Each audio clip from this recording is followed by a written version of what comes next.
Bueno, ya estamos grabando. Ahora nos queda por hacer el vivo en Facebook.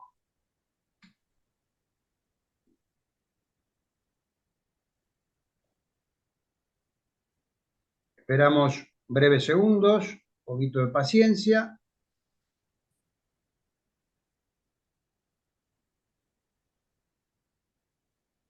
y vamos a comenzar la grabación.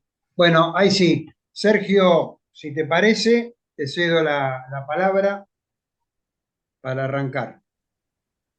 Bueno, antes que nada, buenas tardes a todos los que se encuentran en este encuentro virtual y a los que nos están viendo por Facebook Live. Y buenas noches para Miguel, que bueno, está desde Francia en un horario más tardío. Antes que nada, bueno, agradecer a todos los que nos estén viendo. Y bueno, contarles un poco que esta actividad o este encuentro, este conversatorio virtual que vamos a realizar en este día feriado para la Argentina, lo vamos, es un encuentro que lo organizamos junto con Sergio en el marco de el grupo de estudios e intercambios en orientación vocacional, que lo venimos realizando desde el año 2020 y que vamos por nuestra quinta edición. Año a año renovamos actividades y vamos sumando colegas y profesionales tanto del ámbito PSI como de algunas otras áreas de ciencias sociales, que lo que tratamos de pensar en ese espacio es tratar de pensar la orientación vocacional en clave de época, ¿no? Y fruto de esos 5 años de trabajo, hoy tenemos, bueno, los 5 años de trabajo, una publicación que salió hace muy poco a través de Novedades Educativas en Argentina y, bueno, un invitado especial como es Miguel, que es la primera vez que realizamos esto, pero que tenemos la intención de poder empezar a hacer actividades de este tipo que sean de difusión de las problemáticas que tratamos de pensar en orientación vocacional. Así que les agradezco desde ya a todos y espero que les sea un encuentro rico, les resulte interesante y que, bueno, la invitación que hacemos es a tratar de pensar junto con Miguel la inteligencia artificial y la singularidad de lo vivo. Así que, bueno, esta es mi parte y cedo la palabra. Gracias, Sergio. Buenas tardes, buenos días, buenas noches para todos los que estén en distintos lugares del planeta. Es un gustazo para nosotros poder concretar este encuentro que lo comenzamos a soñar en el mes de abril, en la Feria del Libro, cuando tuve oportunidad de ir al stand de Prometeo, donde Miguel tiene varios de sus libros publicados allí. Y bueno, el editor muy amablemente me permitió tomar contacto con Miguel y allí empieza, en el mes de abril, empieza a darse este intercambio que hemos tenido. Eh, bueno, con algunas particularidades que quiero compartirlas. En principio, la invitación tenía que ver bastante con que Miguel pueda comentar algo de esta obra que decía Sergio Enrique, Elegir con sin angustia, tiranías de época y orientación vocacional. Eh, y bueno, en lo particular, mi implicación porque fui quien escribió el capítulo sobre este, la relación de la vida algorítmica y la tiranía algorítmica en la subjetividad, con lo cual tuve oportunidad de acercarme a la obra de Miguel, básicamente al libro que escribieron junto con Ariel Penisi, La inteligencia artificial no piensa, el cerebro tampoco, pero también otra de sus obras que es ¿Funcionamos o existimos? Vaya pregunta, que tiene que ver con estas lógicas de las tiranías, este, del rendimiento, de la optimización de la vida, ¿no? Del buen funcionamiento y que bueno, que con buen criterio este, Miguel pone en cuestión, invita a desarmar, a deconstruir Y bueno, también tengo que contar que Miguel Benazayac, que es nuestro invitado especial de hoy, es biólogo, es filósofo, es psicoanalista, pero su condición de biólogo hizo que a mí me interesara no solo tenerlo acá y que pueda hablar de estos temas con autoridad, no como mi caso, que nos fuimos acercando a estas temáticas por la curiosidad de la época, pero sin ningún tipo de expertise. Y me interesaba también que estuviera en contacto con mi hijo, Nicolás, que es científico y que trabaja en el Instituto Pasteur, y me ha llenado de orgullo y de satisfacción saber que entre Miguel y Nico pudieron empezar a tomar contacto y a generar una sinergia de ideas que tenga que ver con este tema, que es el tema de este conversatorio, que es la singularidad de lo vivo. Gran preocupación hoy, sin duda, ¿no? De pensar qué es la vida, qué es el sujeto bajo tanta amenaza, ¿no? Esto que fue el título del capítulo, Jaque a la existencia humana o Jaque Mate, ¿no? Bueno, Miguel, un gustazo tenerte aquí, como dije. La idea de este conversatorio va a consistir en permitir que Miguel pueda desplegar las ideas más potentes de su pensamiento en torno a estos temas y que una vez que haga esa introducción, que va a llevar unos minutos, para tratar de ir desplegando las distintas temáticas asociadas con el eje de este conversatorio. A partir de ahí, poder ir intercambiando, conversando, en principio, con los que estamos aquí presentes en el Zoom, que somos los integrantes de este grupo de estudio, pero también con quienes nos viene siguiendo desde el Facebook Live y el chat del Facebook. Así que, sin más de mi parte, Miguel, te cedo la palabra. Gracias. Bueno, gracias a vos, gracias a ustedes, les agradezco mucho esta invitación. Es un gusto de poder estar acá, de poder charlar con ustedes de este tema. Yo lo que voy a tratar de desarrollar un poco es, primero le voy a contar un poco en general, como un menú, ¿no? Sobre lo que trabajo y de dónde viene la cosa, para después poder afinar un poco más el tiro con respecto a lo que a ustedes les puede interesar más particularmente, ¿verdad? Yo diría que con respecto a la orientación vocacional, la disyuntiva así que me aparece en la cabeza, pero para desarrollar después, si les interesa, sería deseo e interés, ¿no? O sea, la conflictualidad que existe entre el deseo y el interés, ¿no? Pero bueno, eso lo digo así nomás como porque es lo que pensaba cuando pensaba en cuál es la especialidad del grupo, ¿no? Bueno, les cuento un poco históricamente. Yo empecé a trabajar con Francisco, trabajar no sé lo que sería, intercambié con Francisco Varela. Yo no era miembro de la Salpêtrière donde él tenía laboratorio, pero fue muy interesante porque justamente me permitía de ir al laboratorio, de charlar de las cosas que realmente nos interesaban, compartíamos. En esa época, para ir un poco rápido, era plena época del auge de lo que se llama la teoría de las cualidades emergentes, ¿no? O sea que era un momento donde de repente todo el mundo estaba muy interesado, bueno, la biología molecular por un lado, ¿no?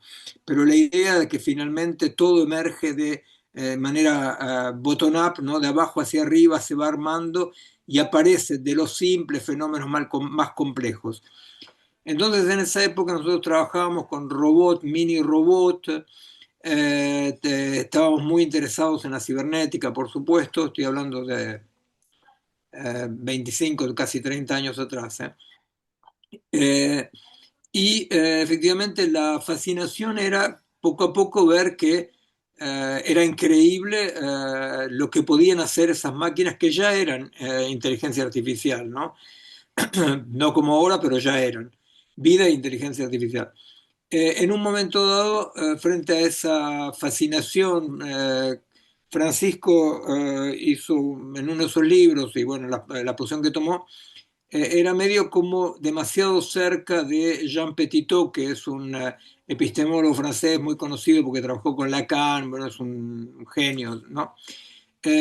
e influenciado por Jean Petitot, él se acercó a la idea de que finalmente podía emerger un modo de vida artificial que podíamos pasar de la, como escribe Jean Petitot, de la ambigüedad del concepto a la certeza o la exactitud del algoritmo. Bueno, en ese momento yo boom, me abrí porque me pareció que lo que estábamos olvidando en esa idea, somos como la máquina es como nosotros. Había el famoso libro de Jean-Pierre Changeux, que en Argentina también se conoció mucho en la época, que se llama El hombre neuronal, donde Jean-Pierre Changeux escribe, lo que fue un manifiesto de última, ¿no? Dice, estamos en condiciones de superar la frontera que separa lo neural, lo mental de lo neural, ¿verdad? O sea, lo mental, lo psíquico, lo flu de lo neural, y lo neural funciona como una máquina, estados discretos, como una computadora, ¿se entiende? O sea que es como una especie de manifiesto diciendo, bueno, realmente ahí vemos un parangón, ahí vemos una equivalencia, ¿no? Bueno, en ese momento yo me abrí, todo bien, no sé, pero me fui a la vereda de enfrente porque me parecía que ahí lo que estábamos perdiendo de vista era si había o no había una singularidad de lo vivo, ¿verdad? Y me puse a trabajar en eso, me puse a trabajar en la singularidad de lo vivo, tratando de, desde la biología, desde una interfaz entre la biología y la epistemología, tratando de comprender si podíamos o no afirmar que existía una singularidad de lo vivo. Esto es muy extraño, porque en realidad, si uno agarra a un chico de 3 años y le dice cuál es la diferencia entre el reloj y el gato, dice, bueno, el reloj yo lo puedo desarmar y alguien lo armará. El gato, si lo desarmo, no lo arma nadie. Bueno, el otro día cuando estuve en el Instituto Pasteur, justamente invitado por Nicolás, no, el hijo de Sergio, había todo un grupo de biólogos de alta calidad del Instituto Pasteur, y había varios que no estaban muy convencidos que no íbamos a poder remontar el gato. ¿Se entiende? O sea que había varios que me preguntaban, bueno, pero ¿por qué vos decís que no puede haber fenómenos autopoiéticos emergentes en la máquina? ¿Se entiende? Y quedó así, de última a la última reunión, porque efectivamente con Nicolás hemos formado un grupo con otros biólogos y otros ingenieros, bueno, hay varias gente de un grupo de estudio, y volvió la cuestión, que es la cuestión que está hoy está en la atmósfera, ¿verdad? O sea, bueno, de última, ¿habrá una diferencia o no habrá? Bueno, a partir de ello me puse a trabajar más que lo que yo conocía, que era cerebro, y me puse a trabajar en los fenómenos de delegación de funciones. La delegación de funciones, hay que saber, así un paréntesis, es un mecanismo normal en la evolución de las especies.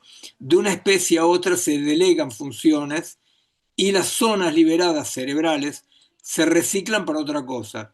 Estos son procesos larguísimos, larguísimos, pero por ejemplo una cosa muy, muy interesante y trabajo muy lindo de eso, de la coevolución perro-hombre, ¿no? Cómo hubo una delegación de funciones de uno para el otro y cómo en la evolución misma anatómica, ¿no? Fueron cambiando por esa delegación de funciones. Ahora, la delegación de funciones que a nosotros nos interesa es la delegación de funciones cerebrales y culturales. Entonces, yo para ir rápido, si quieren, después podemos volver.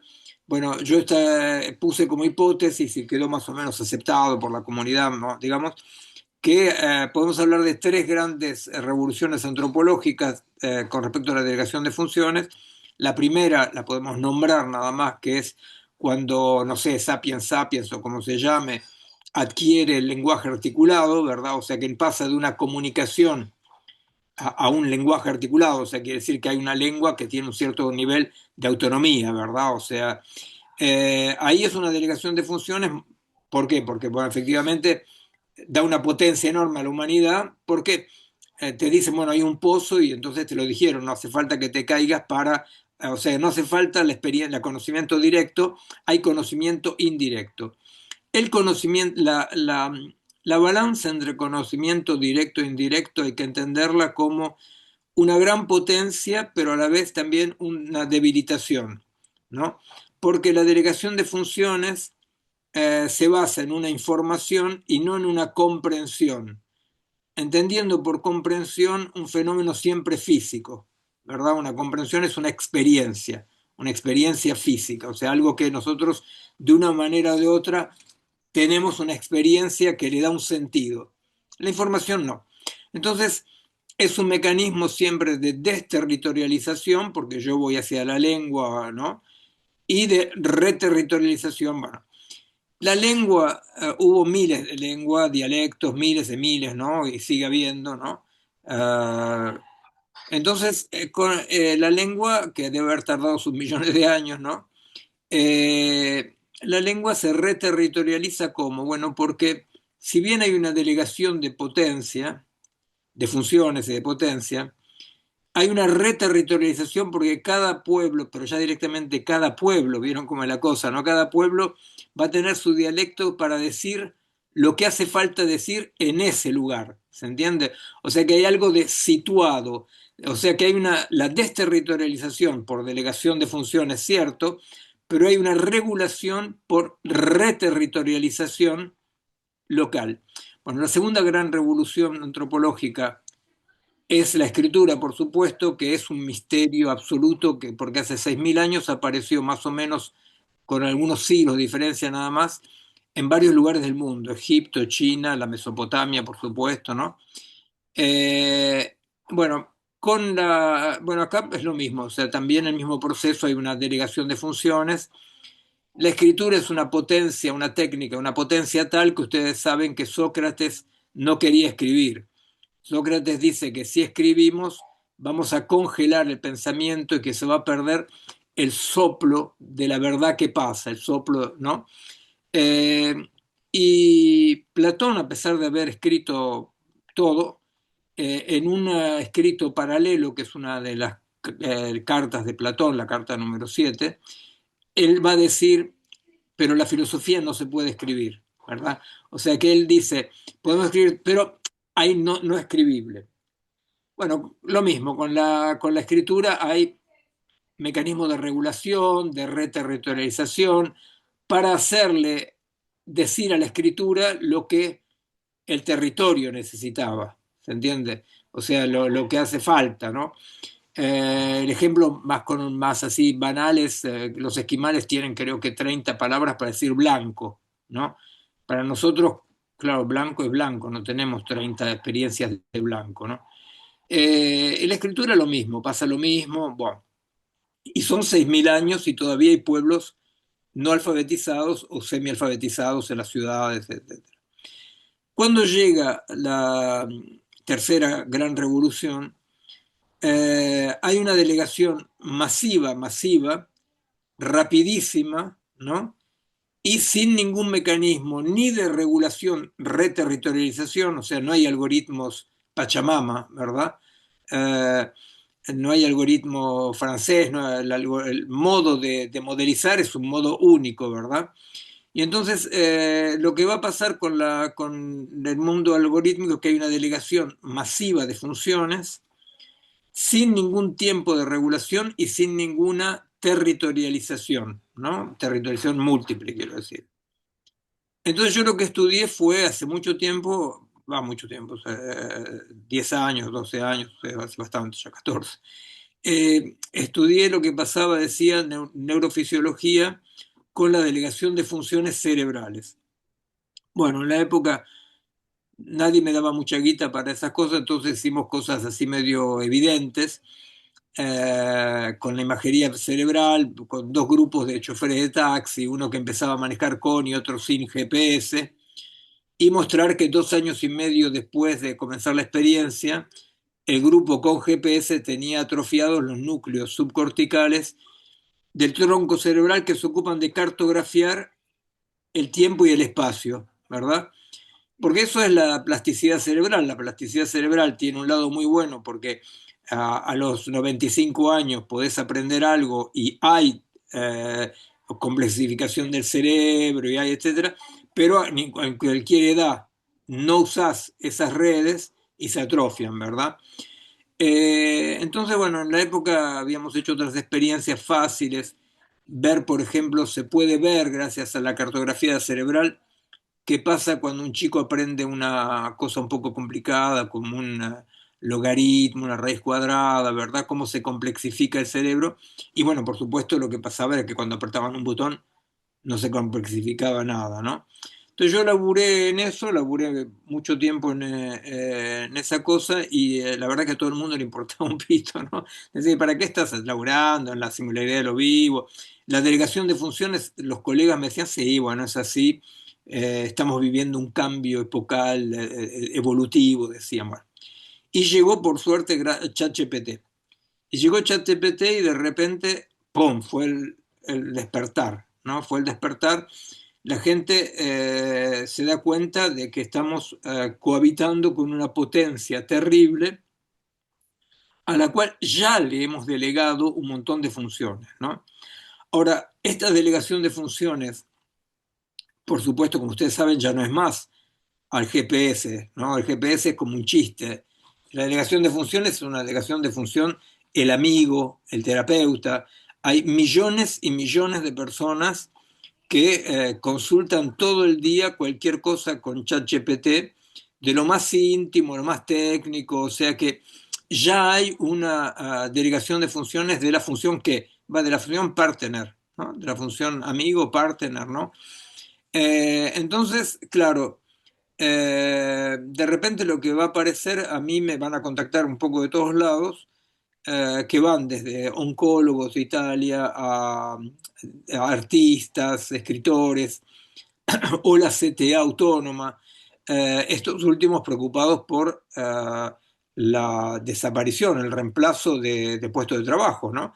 Por la IA, que va a ser realmente masiva, ya es, ¿no? Pero va a ser mucho más masiva.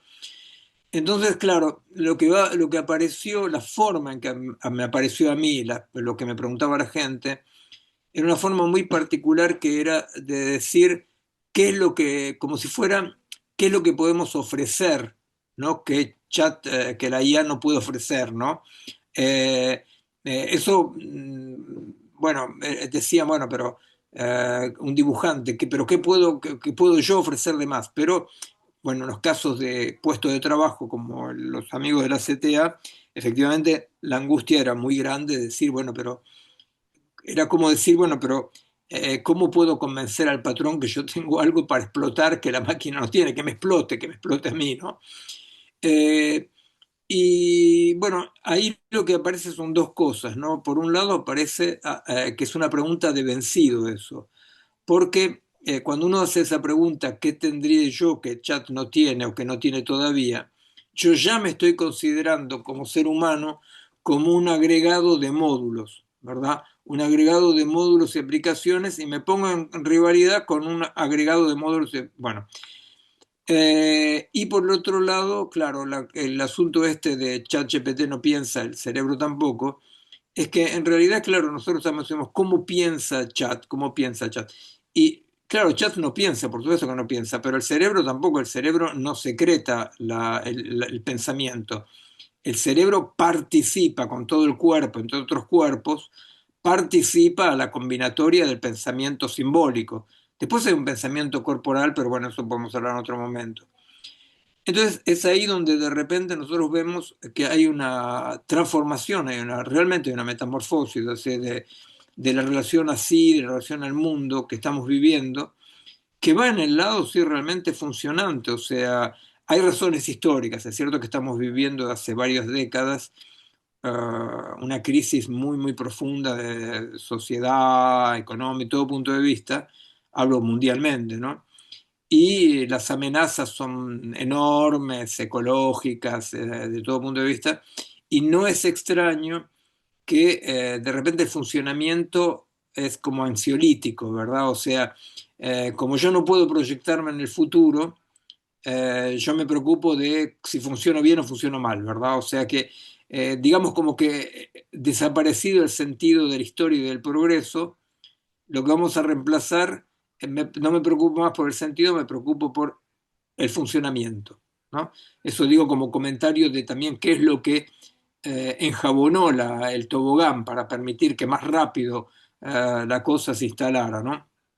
Ahora, En realidad, la preocupación es que, bueno, por supuesto que la IA está acá para quedarse y se va a desarrollar cada vez más, pero el problema es que nosotros, por el momento hay una colonización donde cada vez nosotros estamos más funcionando, ¿no? Cada vez más adaptados, o sea, ese funcionamiento para comprenderlo es muy fácil, o sea, nosotros vemos cómo nos la pasamos explorando los posibles de la máquina y cada nuevo posible de la máquina nos fascina y nos metemos adentro.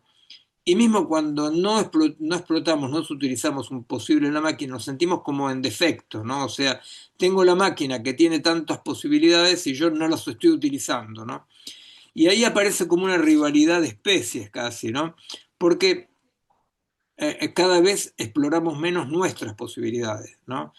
Eh, entonces, efectivamente es lo que la evolución preocupante que estamos asistiendo es esa. Yo trabajé, sigo, ¿no? Con un investigador de IA que es el que me enseñó a entrenar las IA, cómo se entrenaban las IA, ¿no? En Japón está. Y él me contaba, hace ya bastante tiempo de esto, que los japoneses más adultos preferían estar en relación con un robot y no con una persona. Entonces nosotros hicimos una especie de test escondido, le preguntábamos a los japoneses estos si el robot le iba bien, si estaba contento con el robot. Entonces ellos decían, era cómico, decían, sí, cada vez se adapta mejor a mis necesidades. Pero cuando nosotros veíamos el test escondido, que era cómo hablaba, cómo describía la cosa, lo que veíamos era que no, al contrario, era el japonés que se estaba adaptando a un lenguaje binario, estricto, matemático, ¿se entiende? O sea que él estaba cada vez más adaptándose al funcionamiento de la máquina y eso es lo que está pasando, ¿verdad? Después existe, bueno, existe un montón de cosas, existe una pedagogía, que es una pedagogía que corresponde a esto, ¿verdad? A esta asimilación del cerebro con una máquina, con una computadora, con un disco duro, ¿verdad? Es la llamada pedagogía de competencias, ¿verdad? Que considera que el cerebro recibe información, eso tuvo una discusión con Nicolás, con los biólogos, ¿no? Si el cerebro recibe información, entonces ya se transformó digo, una cuestión en el hablar corriente, ¿no? La gente dice, mi cerebro no está informado de que yo agarro la lapicera así, o qué información le mando al cerebro cuando tomo azúcar, ¿verdad? Y es una especie de cosa muy rara porque se restablece un dualismo idealista total, donde está el cerebro y nosotros, no sé cómo se piensa ese mambo, ¿no? Yo mando información a mi cerebro. ¿Y quién es ese yo que manda información? ¿Se entiende? O sea, en una especie de visión panóptica, ¿no? Bueno, entonces, en realidad podemos ir un poquito más a otros detalles después de la charla, pero claro, lo que pasa es que nosotros decimos, lo que está viendo acá, Lulú, Lo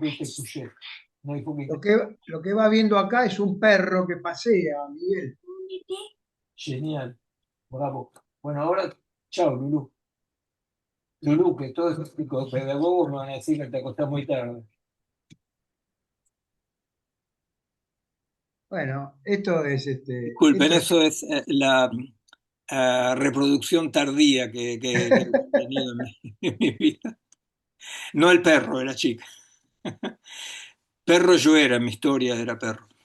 Bueno, claro, la preocupación es que esta delegación masiva, social, de todo punto de vista, ustedes saben que hoy en día no hay ningún proceso social individual o lo que venga que no esté ya hibridado, ¿verdad? O sea, en las big data de diagnóstico y tratamiento, en la macroeconomía, bueno, y ustedes saben, la noticia que a mí me pareció doble noticia. Una, la noticia, una notición, pero más grande fue que nadie le dio bola.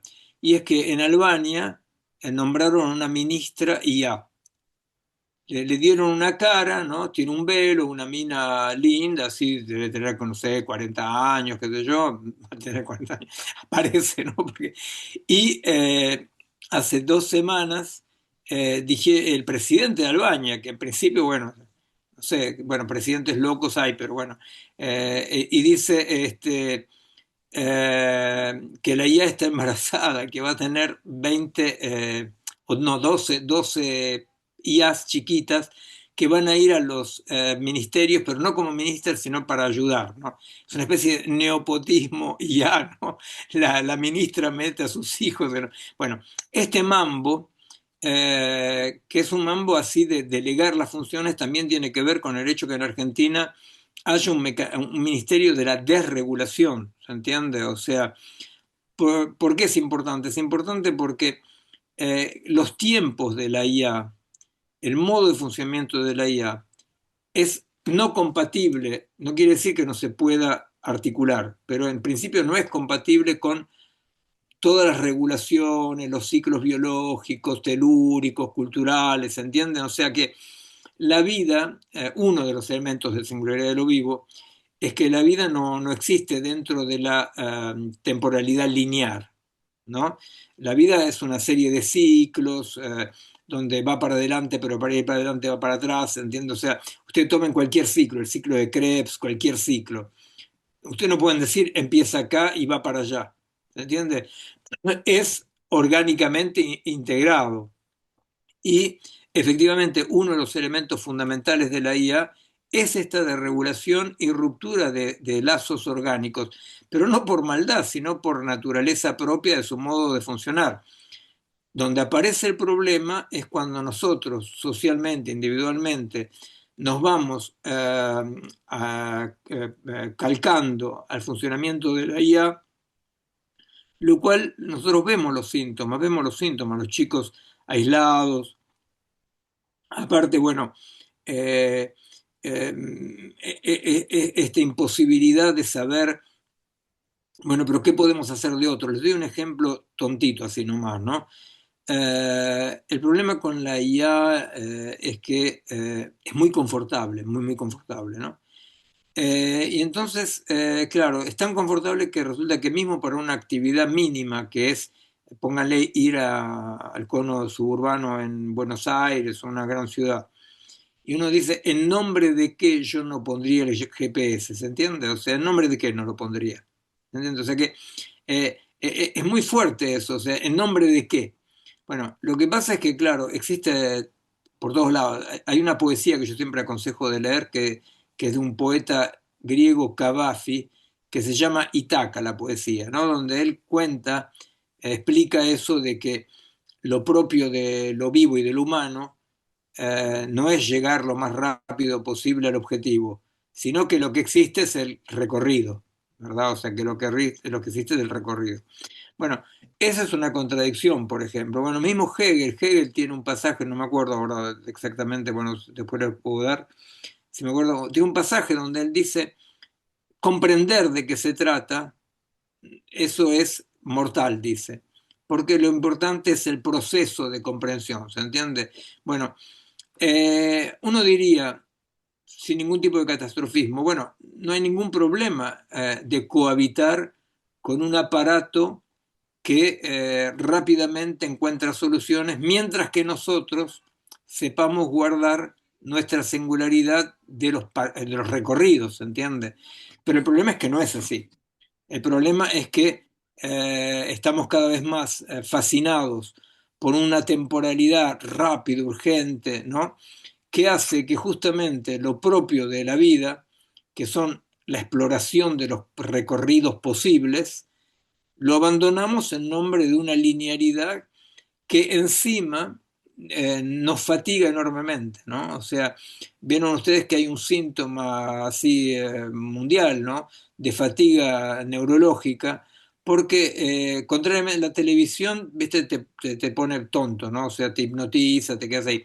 Pero estas máquinas, no, estas máquinas te capturan circuitos desintegrados, o sea, no como el cerebro integrado, todo, ¿no? Y estás en un feedback permanente que fatiga enormemente, ¿no? Fatiga y toma tiempo porque te captura, ¿no? Bueno, un poco es esto en general. Después hay puntos, hay otros puntos efectivamente que podemos desarrollar en la charla si ustedes quieren, pero bueno, los otros van todos también en esta singularidad donde efectivamente la máquina hace correlaciones, pero no hablar si tiene sentido, si comprende, es tan ridículo como pensar si la radio entiende lo que está diciendo, ¿se entiende? O sea, en realidad es totalmente ridículo desde un punto de vista técnico. La pregunta, pero la radio entiende, es ridícula. Y bueno, es lo mismo. O sea, las correlaciones que va a ser una IA complejísima, son correlaciones que no tienen ningún sentido y que funcionan de manera totalmente opuesta a cómo funciona la comprensión de lo vivo, de los bichos y de nosotros. Por ejemplo, ustedes saben que para entrenar una IA, póngale para entrenarla para que reconozca un gato, tenés que darle miles y miles y miles de fotos de gato para que la IA pueda reconocer por detalles un gato sentado, un gato de color distinto, un gato de espaldas, ¿entiendes? Bueno, resulta que cualquier chico ve una vez vagamente un gato, identifica para siempre un gato, mismo si ve la oreja del gato ya va a identificar. Y si ve la oreja sola del gato dirá, es la oreja de un gato, ¿se entiende? Entonces, una vez más, no se trata para nada de decir, qué mala la IA, ¿verdad? Pero mi preocupación son dos, para decir la verdad. Uno es esta colonización masiva, rapidísima, que instala a todo el mundo, a un chango del altiplano y a un chico de Zurich, lo mete con la misma interfase con el mundo, ¿no? Todos están con un aislamiento del mundo. Por un lado, son todo eso que estamos diciendo, esa colonización. Y por otro lado, por el momento, la alta tecnología está totalmente capturada por el neoliberalismo más salvaje, ¿verdad? Entonces, hay toda una parte de mis amigos que piensan que es inherente a la tecnología, o sea, es una crítica ya vieja, vieja no en el sentido no perimida, ¿no? Pero la escuela de Frankfurt, Heidegger, o sea, la crítica y la desconfianza hacia la técnica, que dicen, bueno, esta consubstancialidad, neoliberalismo, máquina, es inevitable. Yo no lo creo. Yo creo que, como lo que pasó con la lengua o con la escritura, yo creo que es una cuestión de tiempo, de trabajo, para lograr modificar, pervertir un poco, transgredir, ¿no? Cuando digo transgredir, claro, ¿qué es lo que Sócrates capaz no tenía confianza y no llegó a ver? Es que nosotros podemos escribir, por ejemplo, una poesía o en literatura, podemos usar el escrito para que diga lo que el escrito no puede decir, ¿se entiende? Es lo propio de una poesía, ¿verdad? Una poesía, una obra literaria. Una obra literaria, a diferencia de un manual de utilización de una máquina, no un manual cualquiera, bueno, una obra literaria, una poesía, las palabras están como de más, ¿verdad? O sea, están como de más, o sea, que hay una utilización transgresiva de la palabra escrita. Eso no tenemos la más mínima idea, no tenemos la más mínima idea de cómo podríamos llegar a una utilización, o sea, cómo podríamos colonizar nosotros, reapropiarnos de esta potencia. Por el momento no tenemos la más mínima idea. Lo que queda, digamos, para terminar esta primera parte, ¿no? Lo que queda es la prudencia, que felizmente se está empezando a desarrollar una ola de prudencia, o sea, con los consejos de no pantallas antes de los 3 años, no teléfono antes de los 15, o no red antes de los 15, no teléfono antes de los 12, o sea que hay un principio de prudencia, pero lo que falta a este principio de prudencia, y es por eso que a mí me alegra mucho que podamos charlar de estas cosas, que sea la primera charla de muchas, porque lo que falta es una comprensión bien profunda de lo que está pasando, ¿verdad? Una comprensión bien profunda de cuál es la singularidad. Yo estoy trabajando con un chango, un amigo en Buenos Aires, David Coronel se llama, que es un ingeniero en IA, y bueno, él labura en IA, él produce programas, produce cosas, pero él está enganchado comprendiendo que él tiene que tratar de comprender esta singularidad por donde pasa, ¿se entiende? Y laburamos realmente, no es que queremos mostrar lo que sabemos. Estamos laburando, y mismo con David nos reímos porque decimos, Imagínate si hacemos las experiencias y no encontramos para nada lo que buscamos, ¿no?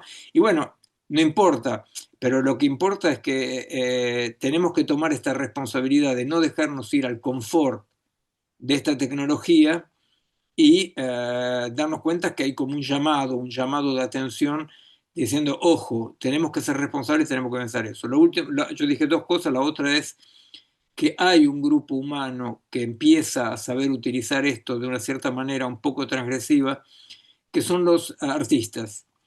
Los artistas siguen haciendo las mismas pavadas que siempre.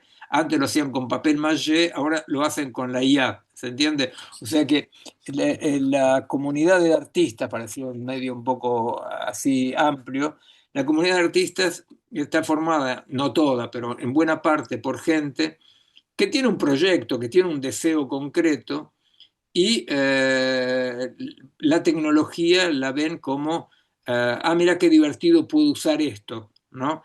Que me parece que es, bueno, el único ejemplo de una hibridación virtuosa que yo podría dar, ¿no? Sabiendo que hay un montón de gente que está haciendo canciones por IA y qué sé yo. Después podemos ver también efectivamente hay una creatividad algorítmica, ¿no? O sea, Karpov, que había perdido con la IBM, ¿no? En el ajedrez, después el coreano, que no me acuerdo cómo se llamaba, que perdió contra el Go, después cuando aparecen cuadros creados, totalmente creados por la IA, canciones creadas por la IA, ponen esa cuestión, pero ¿qué es esta creatividad algorítmica? Es uno de los puntos que podemos charlar después si quieren, pero como Sergio me dijo que si era muy largo, él me cortaba, yo prefiero Sí, autocensurarme. sí, no, está muy bien, está muy bien. Yo, gracias Miguel, dejaste abierta no sé cuántas puntas, que por supuesto ahora los que estamos aquí y los que están siguiendo por Facebook, podremos ir dialogando a partir de lo que trajiste. Primero quiero contarles a los que están presentes que omití decir al comienzo, cuando empezó el diálogo con Miguel y le contábamos sobre nuestro libro, la respuesta de Miguel fue: nadie elige nada, ¿no? Eso es lo que yo he elegido, dice.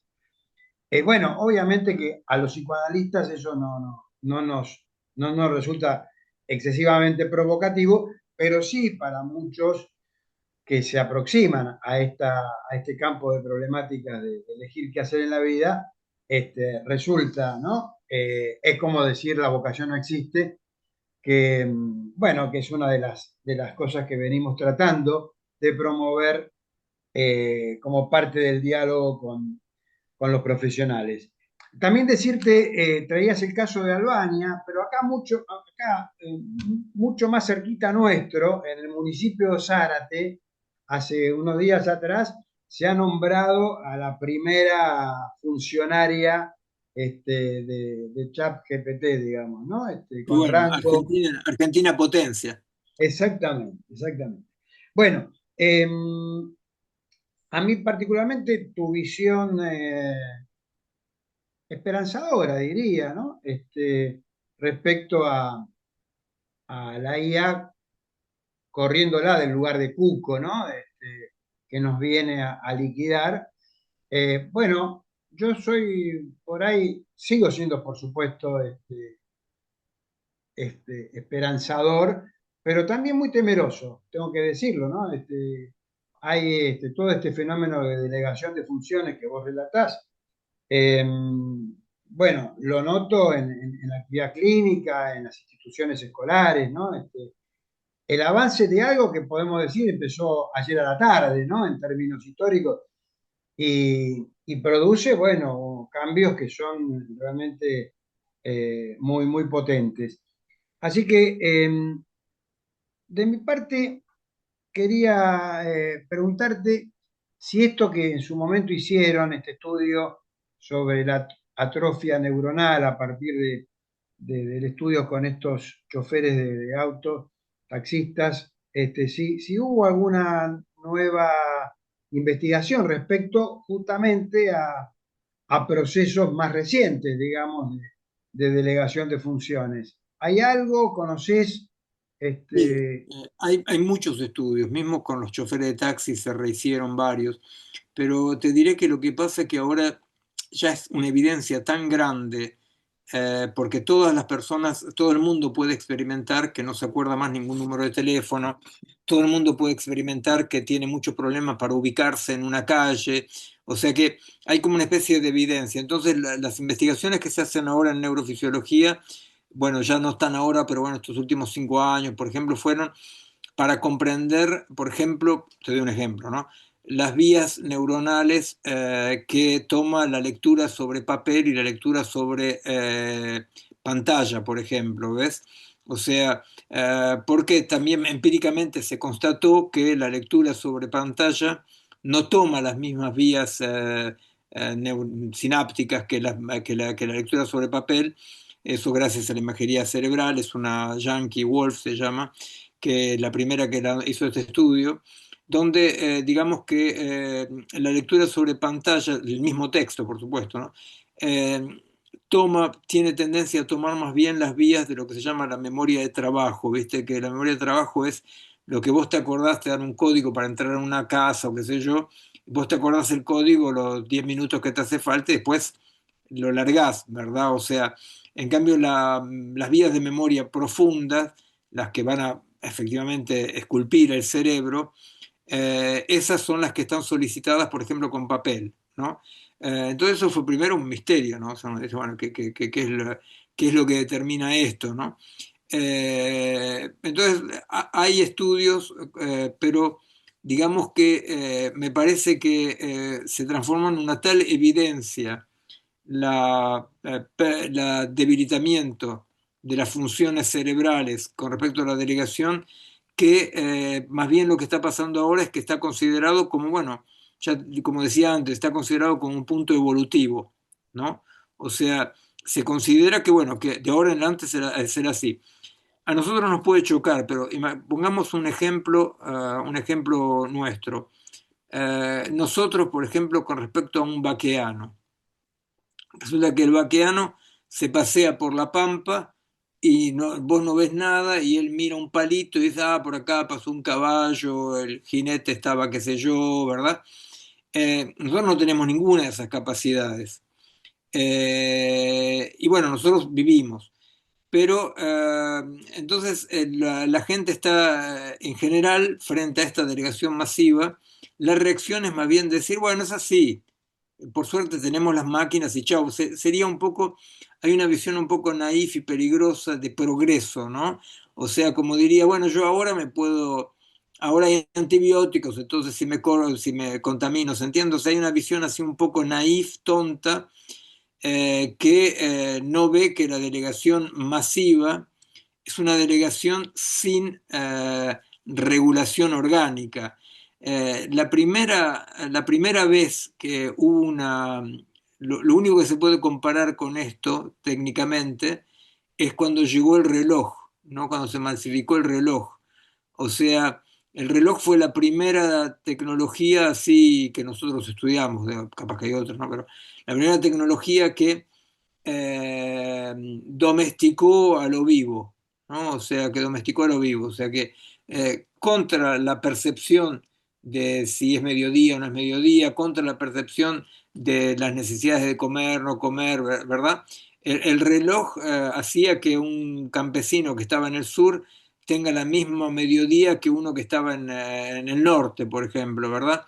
Esto era por necesidad comercial, porque un tren no podía llegar a destinación antes de haber salido, ¿no? Porque cada región tenía su horario. Entonces hubiéramos podido decir, bueno, pero podría haber guardado su horario la región y no lo guardó, ¿verdad? O sea, no lo guardó. Y nosotros vemos como nosotros poco a poco fuimos colonizados por el tiempo del reloj, porque por ejemplo, la angustia total occidental, ¿no?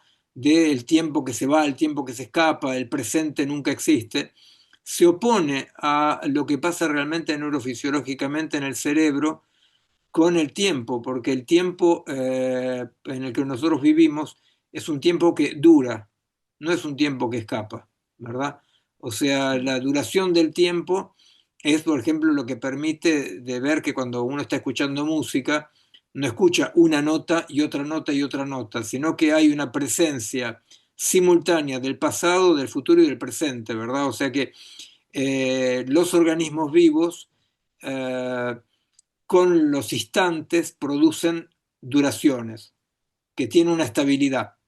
Y nosotros vemos como al contrario, inclusive existencialmente, hay una angustia, el tiempo se escapa, el presente se va, con lo cual fue una colonización terrible porque lo único que existe al contrario es el presente, ¿verdad? Ujú. Y nosotros estamos entre un pasado más o menos ilusorio, como diría Borges, y un futuro añorado o temido, y nosotros vemos cuáles son los efectos culturales y psicológicos de una colonización de este tipo que nos ha instalado masivamente desde hace mucho tiempo ya en una manera de vivir donde lo único que existe, el único momento donde podemos, la única realidad que es el presente, nos aparece como el presente, como el segundo del reloj que se va, ¿verdad?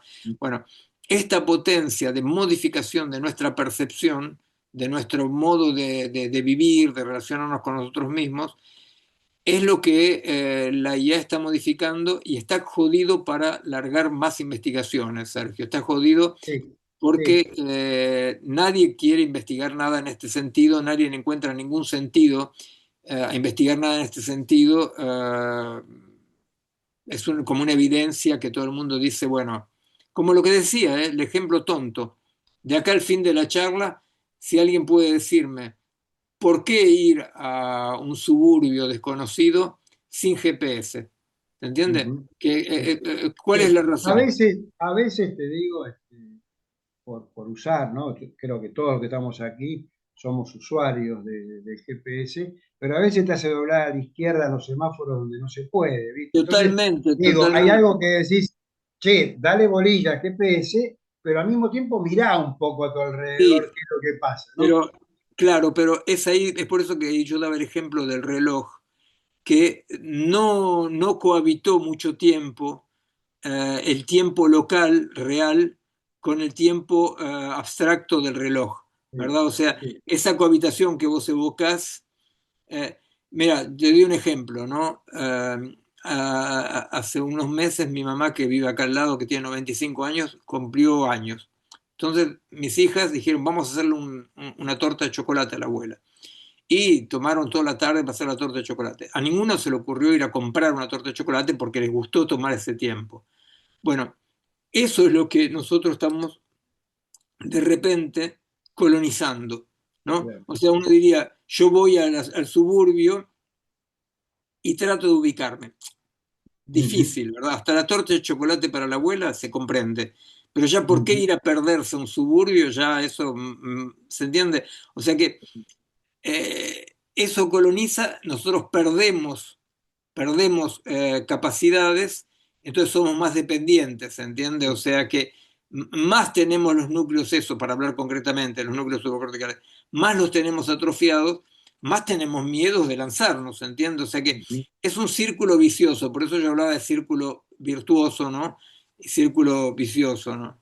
Bueno, a mí me da mucha curiosidad, pero también quiero dar la palabra a otros. De mi parte, la última que te hago y abro el juego al resto, me gustaría, si podés, precisar un poco más sobre el tema de la singularidad de lo vivo. En tus textos leí sobre el tema de la afectación como un aspecto en esta relación hombre-máquina, con esta particularidad que vos decías, el ejemplo de los japoneses, donde no es pedirle a la máquina, sino que la adaptación no es del hombre a la máquina, sino de la máquina al hombre, digamos, ¿no? O sea, hay como un juego ahí muy potente. Yo te pediría esto, si podés decir, ¿qué decís cuando decís singularidad de lo vivo y qué relación tiene esto con la afectación, si es que tiene alguna?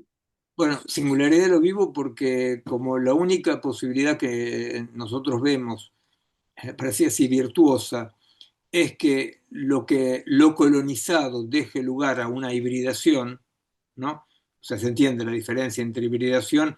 Hay dos entidades, sería lo vivo y lo cultural, y la máquina, ¿verdad? Las dos entidades participan de una síntesis, para decirlo así, ¿no? Bueno, la única posibilidad de que haya una hibridación virtuosa, como diríamos, es que nosotros conozcamos el otro polo de la hibridación, que es el polo de lo vivo. Es por eso que hace mucho tiempo yo me fui a la vereda de enfrente y me puse a estudiar lo vivo, ¿se entiende?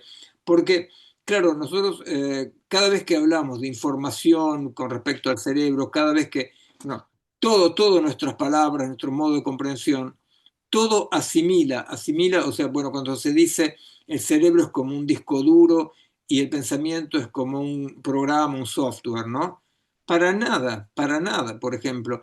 En realidad, no hay ninguna separación entre los procesos de pensamiento y las neuronas como materia. Por ejemplo, en la memoria, ¿qué es lo que pasa con una memoria viva? Una memoria viva funciona así, cuando está sano, ¿no?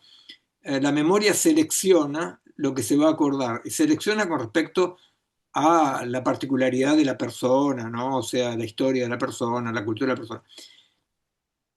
Una memoria selecciona lo que se va a acordar, no se va a acordar de todo como Funes el memorioso, se va a acordar de lo que lo toca a él, por lo que está afectado justamente, ¿no? Inmediatamente que selecciona, modifica lo que seleccionó, lo modifica con respecto a su experiencia, ¿verdad? O sea que me acuerdo de algo, pero me acuerdo con respecto, me acuerdo de algo que yo seleccioné, pero me acuerdo ya modificado por mi experiencia. Y una parte de lo que me acuerdo me olvido. ¿Qué pasa esto neuronalmente? Neuronalmente esto es una escultura material de las neuronas, de las redes neuronales del cerebro. O sea que la memoria y el pensamiento y toda experiencia esculpe el cerebro, lo esculpe. Entonces, por ejemplo, la imagen que yo utilizo, ¿no?, para explicar esto es como, vieron una cascada, en una cascada, eh, el agua cae y va esculpiendo la piedra, al cabo del tiempo va esculpiendo la piedra. Entonces, el agua, al volver a seguir cayendo, va a recorrer otro camino que es el camino ya esculpido. Bueno, el impulso neuronal hace eso, o sea, por las modificaciones materiales, o sea, topológicas, ¿no? La forma que va a tomar esas sinapsis, cuando el impulso nervioso recorre ese mecanismo, reactualiza algo que pasó. ¿Se entiende? O sea que es bueno, en la búsqueda del tiempo perdido de Proust, o sea, como de repente el olor de una magdalena, una factura, ¿no? Boom, reactualiza, pero esa reactualización no es como en el disco duro. Imagínense ustedes, ¿no? Una singularidad que estoy hablando, estoy desarrollando una singularidad. Imagínense ustedes si la compu que tenemos adelante nuestro todos seleccionara dentro de lo que ponemos adentro, seleccionara lo que le gusta, modificara y se olvidara de una parte. Bueno, la tirás a la basura, ¿entiendes? O sea, o sea, no. Entonces, la evidencia de esas singularidades hoy en día, en un movimiento cultural, ideológico, no sé, o sea, y también económico seguramente, hay una especie de eclipse con respecto a estas potentísimas diferencias. La otra es que, por ejemplo, la máquina es infinita, ¿no? O sea, yo siempre puedo agregarle módulos o programas. En cambio, el ser vivo da sentido al mundo justamente porque es finito, ¿verdad? O sea, la finitud, tanto la finitud temporal que espacial, es lo que hace que haya un adentro y afuera y que entonces las cosas signifiquen algo. O sea, para la máquina nada puede significar nada porque la significación tiene que ser a través de una membrana, de una pared, de una frontera de adentro y afuera, ¿no? Bueno, son algunas de las... Gracias, Miguel. Sí, bueno, yo seguiría, pero quiero abrir el juego a los amigos y amigas aquí presentes.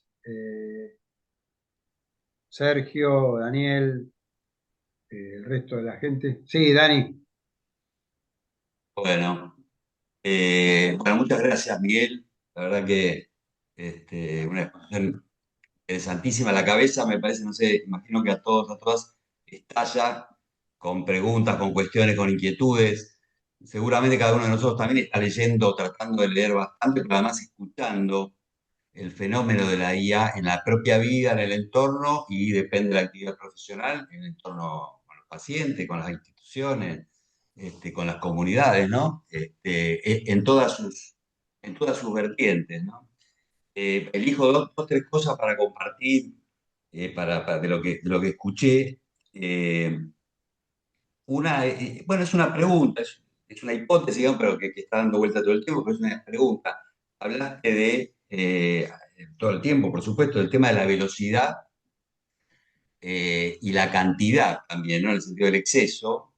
Y si eso no se, eso en sí ya, en relación a la experiencia humana y colectiva, ya no es algo disruptivo y que en términos, digamos, de psicoanálisis podemos usar la palabra de traumático, ¿no? En el sentido de algo que por cantidad, solamente por cantidad hay dificultades de metabolización, de elaboración, y luego en términos más colectivos y políticos y comunitarios de regulación, de defensa, de pensamiento, ¿no? Digamos, este tema de lo disruptivo, ¿no? Como algo que no alcanzamos no alcanzamos todavía como ni a comprender, por supuesto, a la velocidad en la que esos cambios se están dando, ni a saber qué posición tomar, qué hacer al respecto, ¿no? El otro elemento que me pareció interesante preguntarte, porque vos hablaste de 25, 30 años y hablaste de las y entonces hablaste, entiendo, algo vinculado con las neurociencias, que es un tema que por lo menos del campo del psicoanálisis y de las prácticas de salud mental comunitaria, nosotros venimos conversando, discutiendo, disputando. Y ahí, claro, el tema que vos mencionabas, el cerebro, esa sustancialización, eh, impregnó, yo te diría que casi hegemónicamente, muchas de las prácticas con las cuales nosotros nos enfrentamos, ¿no? Y el decir cotidiano también, ¿no? No, mi cerebro no sé qué, lo que pasa es que la dopamina, ¿no? Todo anda por ahí. Y bueno, para ver cómo vos pensás ese antecedente, que tiene antecedentes previos con la terapia cognitiva y el tema de la caja negra y todo esto, ¿no? Que ya viene, neoconductismo, bueno, pero de pronto estalló, ¿no? De esta manera, y esto que vos referías, que no es ideología el asunto, ¿no? Está el transhumanismo, está una serie de ideas todo el tiempo. Hay una serie de utopías, distopías increíblemente delirantes, algunas de ellas, ¿no? Que vienen como enganchadas ahí. Y algo que vos mencionaste como una discusión, que es el tema de la alta concentración, ¿no? Porque esto no lo hace en los garages los pibes, ¿no? Digamos, esto lo hacen 10 gigantes tecnológicos, y los sesgos la verdad que están un poco a la vista para quien lo quiere ver. Todo el tiempo se está divirtiendo sobre esto, ¿no? Entonces, nada, compartir esto de ese tiempo no compatible con que vos mencionaste, ¿no? Con los sujetos y con lo colectivo. Y la verdad es que ya eso lo torna, si es algo no compatible, es muy difícil la posición en la que estamos primero para pensar, ¿no? Sí, te contesto entonces. Prefiero, si no les molesta, contestar uno a uno. Sí, dale, dale, dale. Sí, Puse de sí, muchas. sí. Vamos conversando, dale. Eh, bueno, la incompatibilidad no quiere decir que no pueda haber articulación. Incompatibilidad quiere decir de que tenés que tener en cuenta de que hay algo que no podés confundir con lo otro, ¿no? O sea, me hace gracia porque mismo en el mundo está clínico, hace un tiempo yo trabajo como clínico, no recibo gente, ¿no? La investigación, sobre todo lo que yo investigo, no, nadie me paga nada para eso, ¿no? Son todos grupos autónomos, o sea, o laboratorios que se asocian conmigo para comentar cosas. Bueno, había una pareja que me consulta, yo no veo pareja, pero me consulta una pareja, y al cabo de dos sesiones yo le digo, bueno, ustedes se dan cuenta que lo que pasa es que entre ustedes hay una incompatibilidad, ¿no? Y claro, el asunto es decir, bueno, hay una incompatibilidad, entonces tienen que tener en cuenta de que ahí hay algo que no se puede disolver en bla bla ni en buena voluntad, hay una incompatibilidad, o sea que hay que tener cuidado porque, ¿se entiende? O sea, no impide para nada hacer una pareja, ¿se entiende? Les doy el ejemplo ese porque incompatibilidad no quiere decir en ningún caso que no haya una articulación posible, quiere decir que no hay que ir a articularse ahí donde está la incompatibilidad. Bueno, entonces, sí, hay incompatibilidades con la máquina, lo que pasa es que el problema es justamente no ir a articularse ahí donde está la incompatibilidad, porque ahí vamos a perder, ¿verdad? Ahí vamos a perder. Que es un poco, bueno, lo que Spinoza dice en la ética, ¿no? O sea, hay que evitar las situaciones en las cuales vamos a estar mal, ¿no? En las cuales vamos a perder potencia. Y bueno, eso es también conocer. Conocer quiere decir conocer las situaciones en las cuales tenemos que evitar de meternos, ¿no? Bueno, si no, con respecto a la cantidad, Daniel, sí, yo creo que hay una cuestión absolutamente cuantitativa que hace que más allá de una cierta cantidad de modificaciones, etcétera, la mismidad, ¿no? La identidad de alguien, de una persona, de una sociedad, está en peligro, ¿verdad? O sea que hay algo de lo que te hace mismo, mismo si lo propio de todo ser vivo es el cambio permanente, por supuesto, pero ese cambio permanente está guardando una mismidad. Esa mismidad es una mismidad muy intensiva porque hace que nos reconocemos en el espejo a través de los años, y es muy raro por qué te reconoces en el espejo si estás cambiando totalmente. Bueno, porque esa mismidad es una pura dinámica. Bueno, esa mismidad de lo vivo es muy delicada. Entonces nosotros podemos decir que a partir de una cierta cantidad de aumentaciones o modificaciones, es esa unidad misma que está puesta en peligro, ¿verdad? Con respecto al cerebro, claro, con respecto al cerebro es increíble porque en realidad, yo que siempre trabajé en neurofisiología y paralelamente hice clínica, lo que siempre me pareció claro y lo que siempre pude comprobar y estudiar en neurofisiología es que los sentimientos, lo que se llama sentimiento, lo que tiene sentido, lo que, bueno, es siempre un efecto emergente del conjunto de un organismo, ¿verdad? O sea, no hay ninguna órgano o tejido, lo que venga, ¿no? Que se ocupa de los sentimientos. O sea, un sentimiento es siempre una posición subjetiva emergente que interesa el conjunto de un organismo, ¿no? Entonces, claro, cuando se habla de sesgo cognitivo, todo ese mal cablaje cerebral, bueno, ahí estamos en pleno en dos cosas. Una, la asimilación a la máquina, y dos, en un realismo naif y estúpido, porque considera un sesgo cognitivo quiere decir que hay una realidad exterior que yo capaz no estoy modelizando bien en mi cabeza. Pero esto es prehistórico, el hecho de que hay una realidad exterior que mi cabeza, y que esto es hasta Descartes, bueno, pero después no, nadie más pensó así, de que el cerebro era como un pequeño teatro donde el mundo exterior estaba representado. Nosotros hace mucho que en general todo el mundo trabaja, produce, piensa, en el sentido de que las imágenes cerebrales son productos singulares, no son representaciones, ¿verdad? O sea, es la diferencia entre la presentación y la representación en filosofía a la vez, ¿verdad? Bueno. Y lo último es los transhumanistas, es lo que vos dijiste. Si fueran un grupo de 10 gatos locos, tarados, así que hay muchos locos que están preguntando a la internet cosas metafísicas. Hay un montón de locos, bueno, ¿qué le va a hacer tan loco? Bueno, pero el problema es que estos 10 locos dirigen el mundo y que estos 10 locos piensen que frente al desastre ecológico la única solución es o irse a vivir a Marte o transformar la biología aumentándola para transformar, o sea, que piensen que la única solución es esa, es muy preocupante, porque quiere decir que ellos mismos están reconociendo que estamos yendo derecho contra el muro, ¿verdad? Es muy, muy preocupante, ¿viste? O sea, yo a veces hago para hacer una comparación, digo, bueno, el Chile de Pinochet o la Argentina de Videla a mí no me gustaban, pero eran países posibles, feos para mí, pero posibles. el mundo de la IA, como lo quieren los de Silicon Valley, el problema no es que sea feo, es que no es posible. O sea, la máquina de Morel, la invención de Morel, de Bioy Casares, científicamente no es posible. O sea, no es posible esta sustitución por delegación, tiene un punto crítico que más allá de ella es pura destrucción, ¿verdad? O sea, y eso tenemos que tener en cuenta individualmente, pedagógicamente, socialmente, de que hay puntos críticos a partir de los cuales esta delegación va hacia la destrucción, ¿verdad? Sergio, gracias, Miguel. Sergio, tenías la mano levantada. Sí, en realidad parte de la pregunta que iba a hacer la acaba de contestar.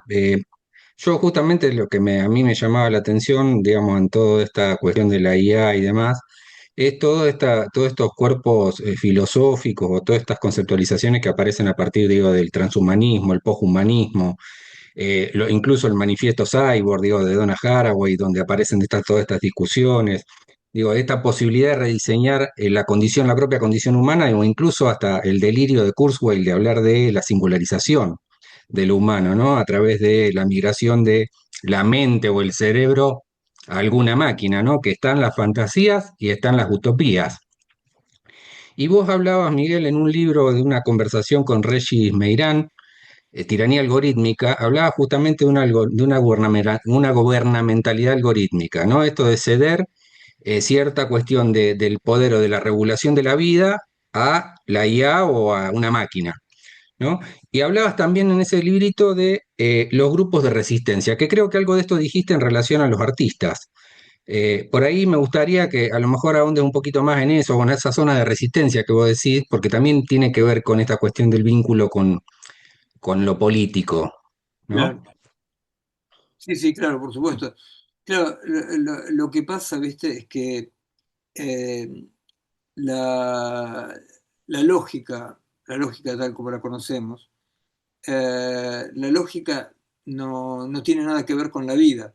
La lógica es una dimensión muy interesante que podemos servirnos, pero si nosotros pensamos que la lógica puede sustituirse, orientar la vida, hay algo ahí que no funciona, ¿verdad? Entonces, efectivamente, la gubernamentalidad algorítmica, ¿no? Que sea individual o en tu casa o social, siempre se basa en una exactitud, que es una exactitud que no corresponde a nuestro modo de existencia, ¿verdad? Entonces, no es extraño, viste, que la IA albanesa sea ministra de anticorrupción, ¿verdad? Y es cómico porque todo está, es como para escribir un libro, es una película, o sea, claro, la corrupción es la corruptibilidad de los cuerpos, como decía Platón, ¿verdad?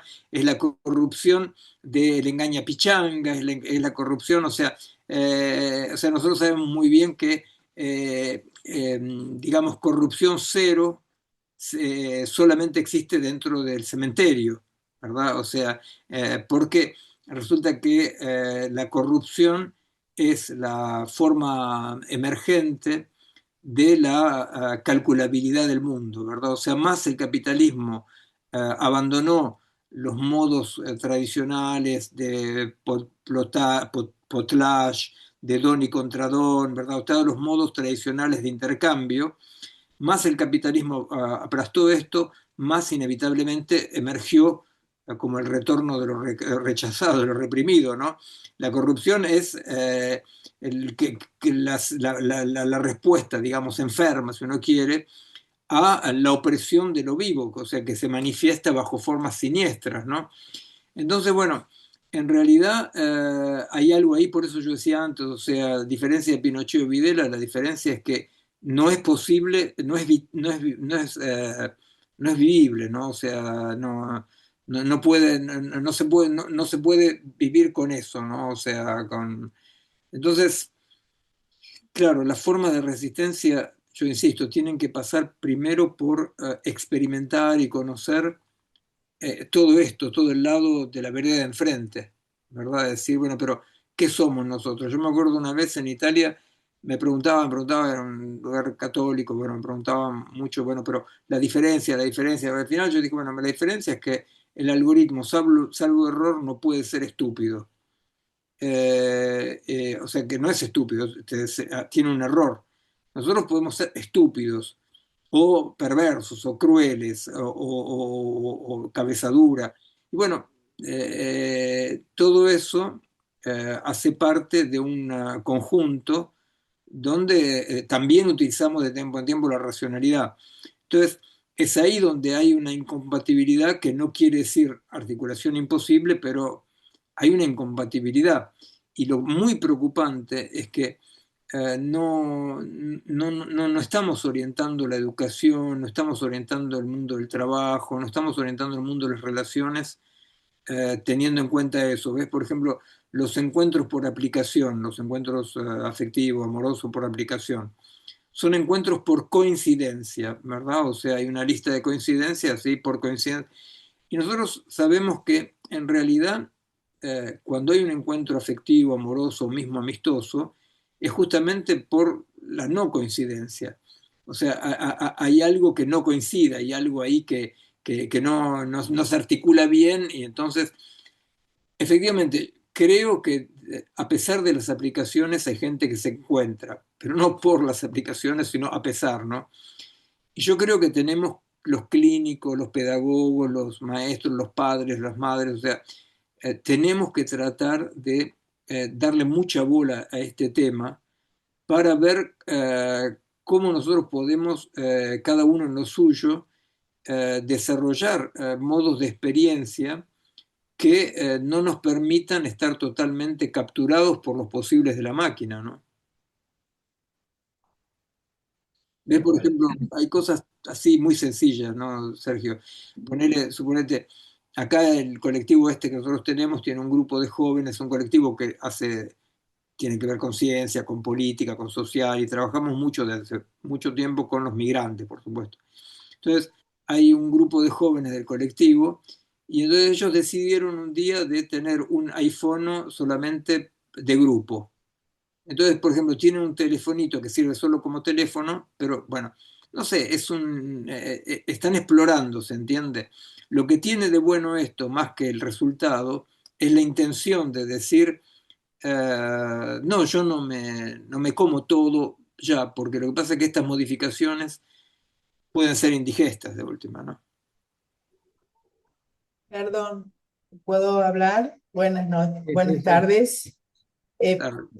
Hola a todos. Gracias, Miguel. Es un placer de escucharte. Me dio mucha ternura. Te escuché decir chango, si Ujú. escuché bien, y yo te estoy escuchando desde La Rioja, así que me dio Ah, mucha ternura cuando te escuché decir eso, nombrar eso tan cercano para mí.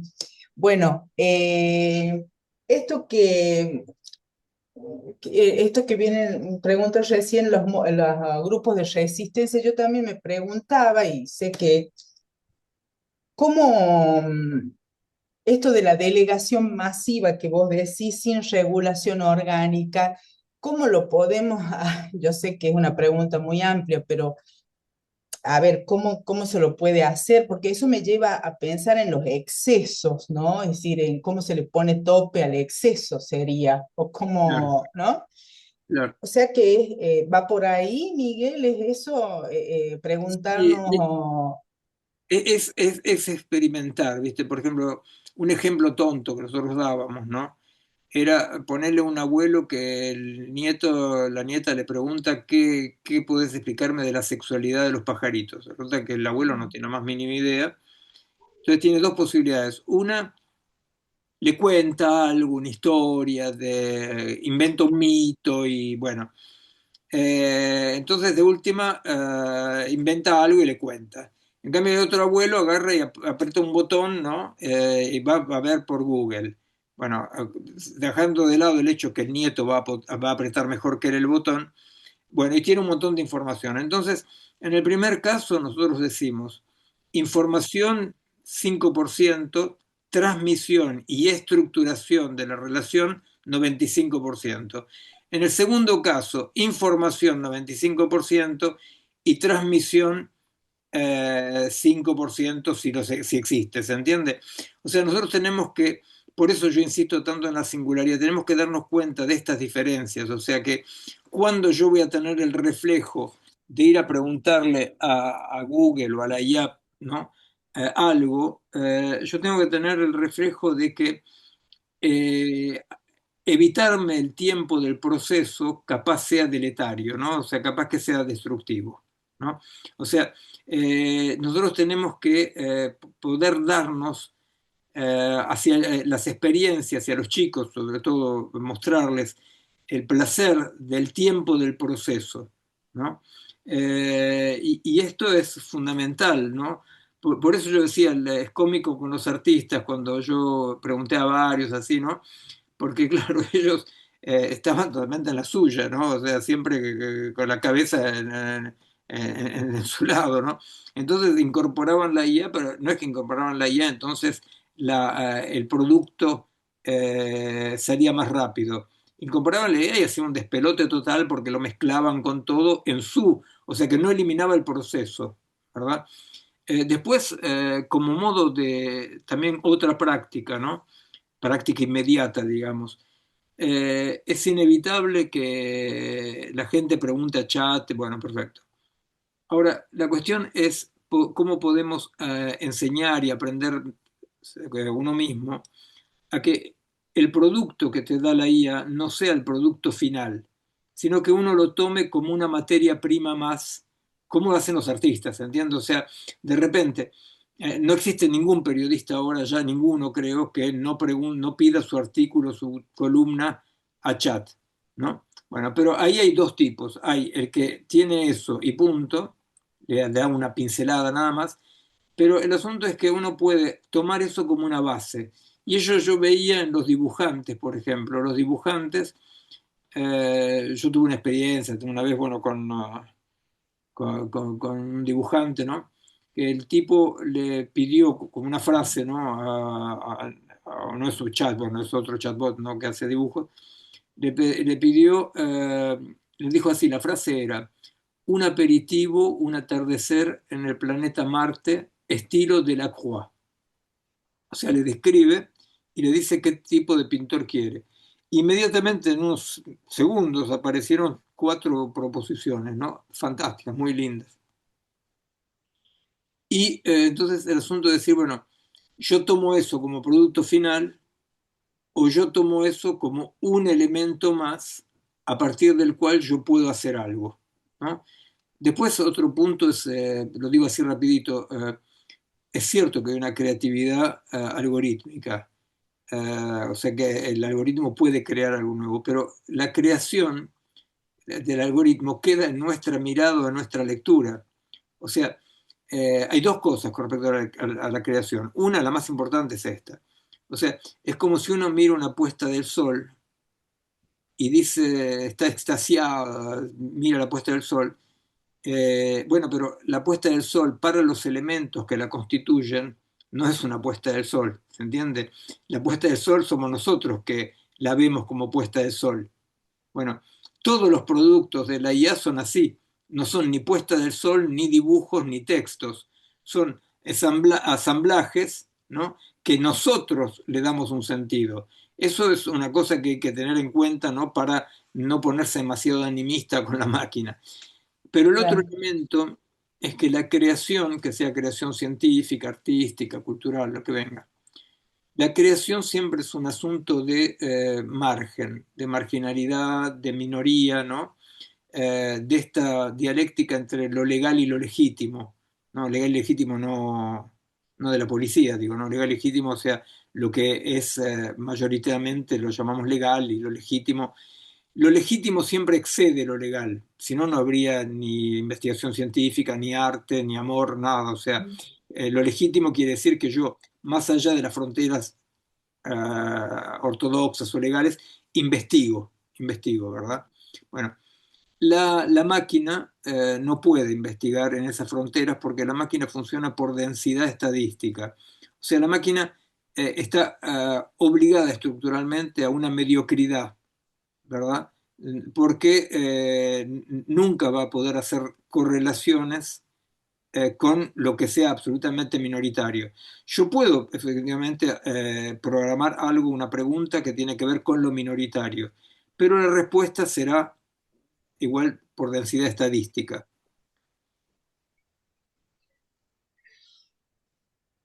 Bien, nos quedan 5 minutos, así que si alguien tiene algo para comentar, para preguntar, adelante.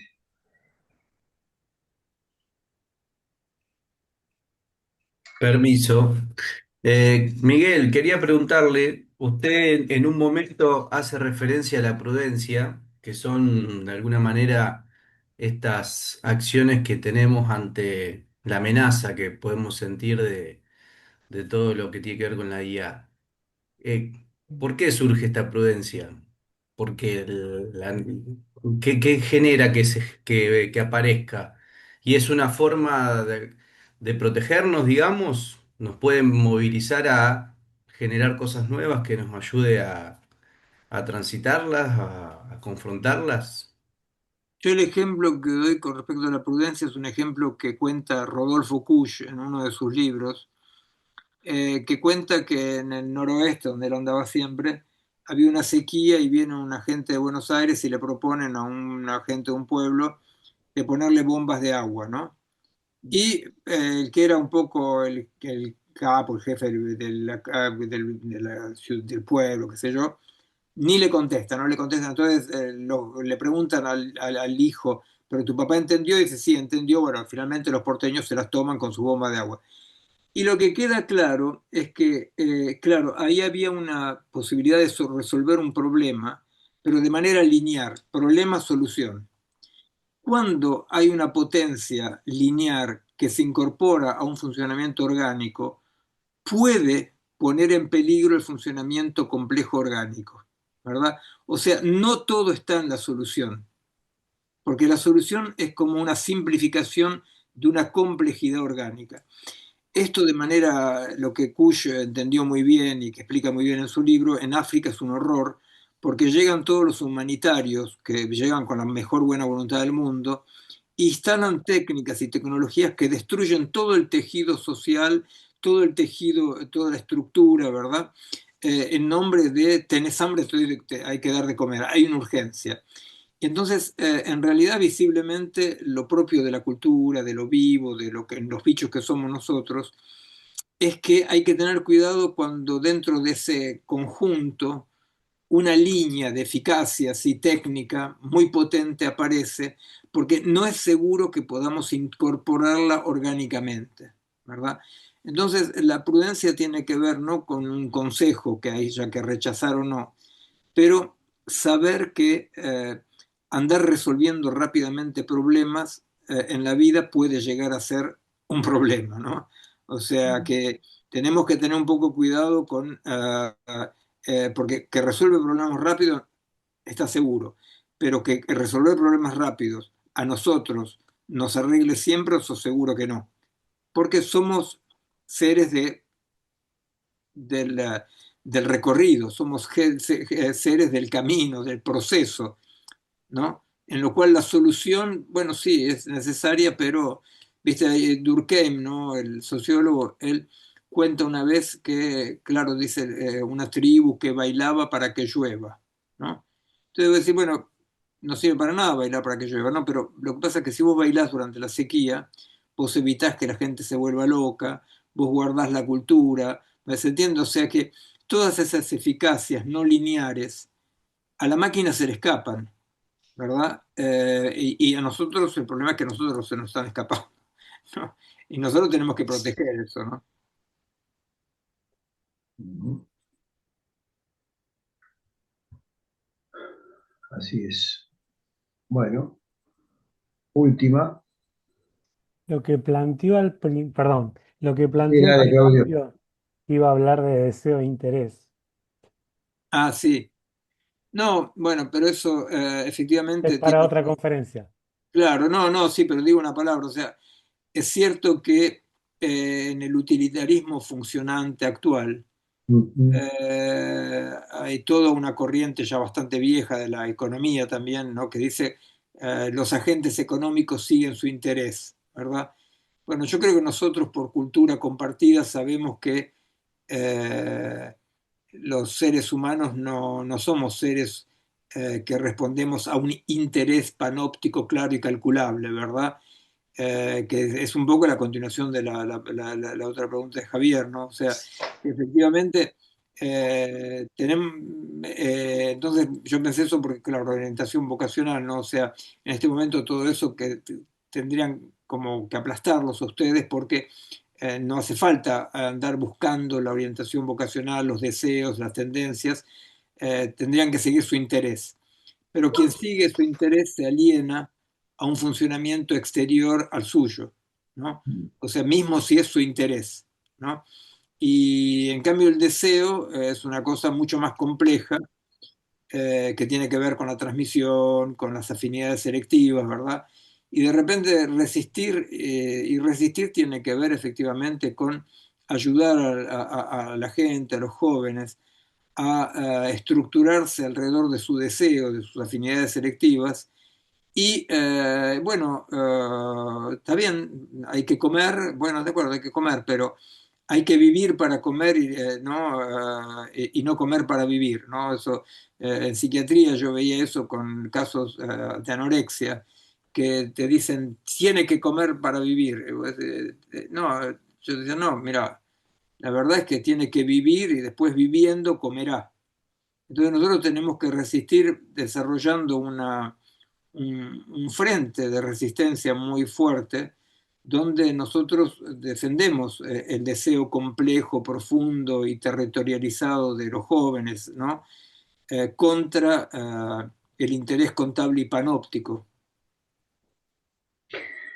Bien, Miguel, bueno, me parece que no podría ser mejor final para esta conversación, eh, el volver a la apuesta por el deseo, ¿no? Ese deseo sin objeto, ¿no? Ese deseo que es el que nos lleva a movernos, eh, como decías en alguna de las charlas, en los libros, a irnos por las ramas, a permitir transgredir la lógica de lo exacto, de lo óptimo, de lo adecuado, ¿no? Y bueno, ir en búsqueda de algo que en algún punto es del orden de lo imposible, ¿eh? Pero que nos permite movernos, buscar, insistir. Y en este caso, no resignarnos a esta lógica maquínica, ¿no? Y buscar formas de resistencia cada vez más, más renovadas, más creativas incluso, ¿no? Es que la propia inteligencia artificial nos pueda asistir en la creatividad de la transgresión a su propia. Seguramente. Eh, bueno, agradecerte tu Bueno, generosidad.